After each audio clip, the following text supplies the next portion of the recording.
नमस्कार दोस्तों, आप सभी का स्वागत है एक बहुत ही डरावनी हॉरर स्टोरी में। आज की जो कहानी है सचमुच में घटित कहानी है और आज की जो कहानी है ये खुद मेरे पापा के साथ घटित कहानी है और मैंने सोचा कि आप लोगों के साथ शेयर करूं। आज मैं पापा के साथ डिस्कस कर रही थी हॉरर स्टोरी के बारे में, तो उन्होंने मुझे बताया ये वाली कहानी और ये सच में रूह कँपा देने वाली कहानी है। और कहानी स्टार्ट करने से पहले मैं आप लोगों से जानना चाहती हूँ कि क्या आप लोगों ने मुझे सब्सक्राइब किया है। जिन लोगों ने मुझे सब्सक्राइब किया है उनको दिल से बहुत बहुत धन्यवाद, और जिन लोगों ने नहीं किया है तो प्लीज़ सब्सक्राइब करें ताकि इसी टाइप के मस्त मस्त हॉरर स्टोरी में आपके लिए लेके आ सकूं। तो चलिए बिना समय गवाए इस कहानी को स्टार्ट करते हैं। दोस्तों, जब मेरे पापा यंग थे, उनकी शादी भी नहीं हुई थी, तब की बात है 18 या 19 उनकी एज रही थी उस समय। वे अपने गांव से बगल वाले गांव में जा रहे थे साइकिल से इवनिंग में। बगल के गांव में ना एक ट्रैक्टर वाले थे जो मतलब खेत की जुताई वगैरह करते थे, तो पापा जा रहे थे उनको बोलने के लिए कि भैया कल आके मेरे खेत की जुताई कर देना, हम लोग को फिर से अनाज बोना है, मतलब खेती वगैरह करना है। तो पापा यह बात बोलने के लिए घर से साइकिल उठाए इवनिंग में और चल दिए बगल के गांव में। तो उन्होंने महसूस किया कि रास्ते में कि कोई उनके पीछे आ रहा है। पापा मुड़ के देखे तो कोई नहीं था। फिर पापा साइकिल से चल रहे हैं, फिर उनको एहसास हुआ ये जो चीज़ थी ना पापा के साथ बार बार घटित हो रही थी। पापा बार बार पीछे मुड़ मुड़ के देख रहे थे लेकिन कोई था ही नहीं। और ऐसे पापा को महसूस हो रहा था कि उनके साथ ना कोई रेस लगा रहा है, मतलब साइकिल से वो भी आदमी चल रहा है। पापा ने फिर पीछे मुड़ के देखा, कोई था नहीं, और पापा फिर आगे जैसे ही मुड़ के देखे ना तो पापा के सामने एक भैंसा आया, मतलब भैंसा के रूप में एक भूत आया। मतलब जो एकदम काला भैंसा होता है ना वैसा उसकी जो आंखें थी ना ऐसे चमक रही थी, उसके सींग काफ़ी बड़े बड़े थे।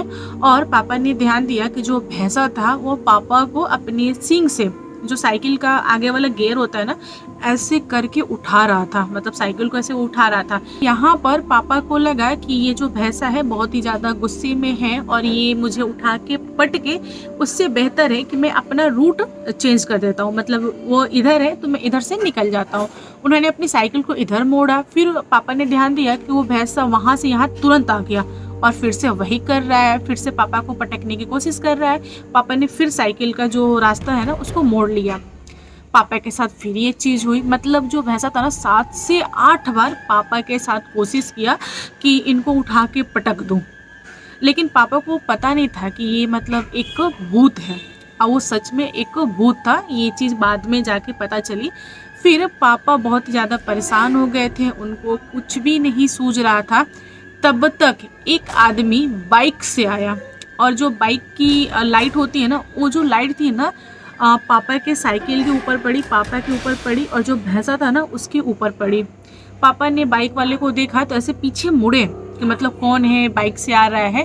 पापा जैसे ही पीछे मुड़े तो पापा देखे कि एक आदमी आ रहा है बाइक से, और फिर पापा आगे मतलब ऐसे देखें कि भैंसा क्या कर रहा है, तो वहाँ पर भैंसा नहीं था, भैंसा गायब हो गया था। फिर पापा ने बाइक वाले को रुकाया और उसके बाद उन्होंने बोला कि भाई एक काम करो, तुम मेरे साथ आराम आराम से चलो, मुझे थोड़ा ये जो सुनसान जगह है ना ये पार करा दो, तुम्हारे पास रोशनी है। और जब भैंसा गायब हुआ ना पापा को समझ में आ गया कि ये कोई नॉर्मल भैंसा नहीं है जो कि मुझसे लड़ रहा था, यह एक भूत है। फिर पापा क्या किए कि उस आदमी के साथ पहुंच गए जिनके यहाँ ट्रैक्टर था, और पापा ने बोला ट्रैक्टर वाले अंकल को कि आप कल ट्रैक्टर लेके आ जाइएगा, खेत की जुताई करनी है।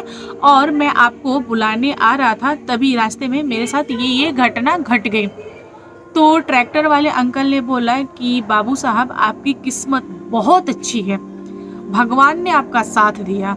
अगर बाइक वाला नहीं आता तो जो भैंसा था वो आपको मार डालता, क्योंकि वह जो भैंसा था वो भैंसा नहीं है, वह एक बहुत ही विशाल और बहुत ही ज़्यादा ताकतवर भूत है और वह किसी को भी नहीं छोड़ता। जो उधर से गुजरता है उसको वह परेशान करता है।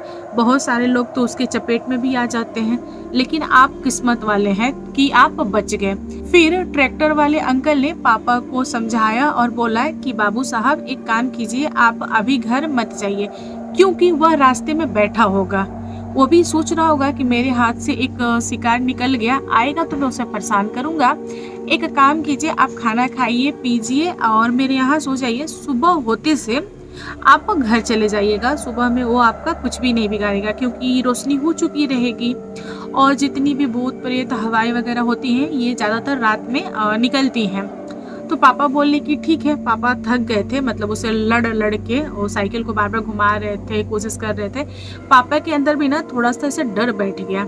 तो पापा बोले कि ठीक है मैं रह जाता हूँ। पापा वहाँ पे रुके। अगले दिन पापा घर पे आए और घर पे आने के बाद से दादी बाबा अपने चाचा मतलब बड़े दादा सबको बताए। फिर सारे लोगों ने बोला पापा को कि एक काम करते हैं, किसी तांत्रिक को बुलाते हैं, फिर तुम्हें दिखाते हैं। कहीं ऐसा तो नहीं कि वह तुम्हारे बॉडी पे सवार हो गया हो और तुम्हें परेशान करे। पापा बोले कि नहीं नहीं सब ठीक है, मत दिखाओ मत दिखाओ। लेकिन दादी बाबा कहाँ मानने वाले। उन लोगों ने एक तांत्रिक को बुलाया। जो तांत्रिक आया उसने बताया सबको कि इनके ऊपर यानी मेरे पापा के ऊपर कोई भी भूत प्रेत वगैरह सवार नहीं है। वो भूत बहुत ज्यादा ताकतवर था लेकिन ये भी कम नहीं थे, ये डरे नहीं। अगर ये डर जाते ना तो वह इनको नहीं छोड़ता। ये था कि ये डरे नहीं तो ये बच गए और किस्मत के भी ये तेज है तभी ये बच गए। और जो तांत्रिक था उसने ऐसे मंत्र वगैरह पढ़ा, जो भी देखना था उसने देखा और चला गया। ताबीज वगैरह नहीं दिया क्योंकि पापा उसके चपेट में तो आए नहीं थे। उसने बहुत कोशिश किया था फिर भी अब पापा बच गए। किस्मत में जो चीज़ लिखा होता है ना दोस्तों वो चीज़ होके ही रहता है। और इस चीज़ को मैं मानती हूँ कि अगर मुझे लिखा है जिंदा रहना तो मैं जीऊँगी।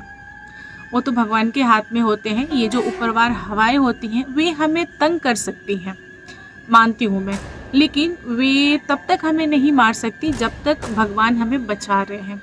अगर भगवान दुनिया में है तो ये लोग भी हैं, हम इनके द्वारा परेशान होते हैं।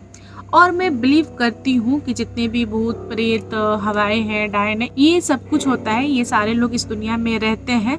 बस यही है कि कुछ लोग मानते हैं कुछ लोग नहीं मानते हैं और ये फैक्ट है। कभी भी आपके साथ कोई भी घटना घटे तो आपको डरना नहीं है। अगर आपने डरा ना तो वे जितने भी आत्माएं हैं आपके बॉडी पर काबू कर लेंगे, आपके अंदर आ जाएंगे और अंदर आने के बाद से वे बहुत ही हद तक आपको भूत प्रेत आत्माएं तोड़ देती हैं, आपका ब्लड चूस लेती हैं, बहुत परेशान करती हैं, घर वालों को भी परेशान करती हैं, आसानी से छोड़ने का नाम भी नहीं लेती। मतलब उनका थोड़ा अलग ही लेवल हो जाता है। जब आपको ऐसा लगे कि आपके घर में या आपके फैमिली मेम्बर के साथ किसी के साथ भी कुछ ऐसा हुआ है तो आप अवश्य पंडित या तांत्रिक से दिखा लीजिए। मेरे पापा के साथ मात्र एक घटना घटी और पापा ने उससे बहुत कुछ सीखा और हमें भी ये सारी चीज़ें बताया है उन्होंने और हमें भी समझाया कि कैसे बचना है क्या करना है। तो दोस्तों आज की जो स्टोरी है आपको कैसी लगी कमेंट करके बताइएगा। स्टोरी पसंद आए तो लाइक एंड शेयर कीजिएगा और मेरे चैनल पे न्यू आए हो तो चैनल को सब्सक्राइब करना, ओके। और हाँ, अगर आपके पास इसी टाइप की कोई भी हॉरर स्टोरी हो तो प्लीज़ आप लोग मुझे इंस्टाग्राम पे लिख के भेजिए। नेक्स्ट डे मैं आपकी स्टोरी सुनाऊंगी। Thank you, bye.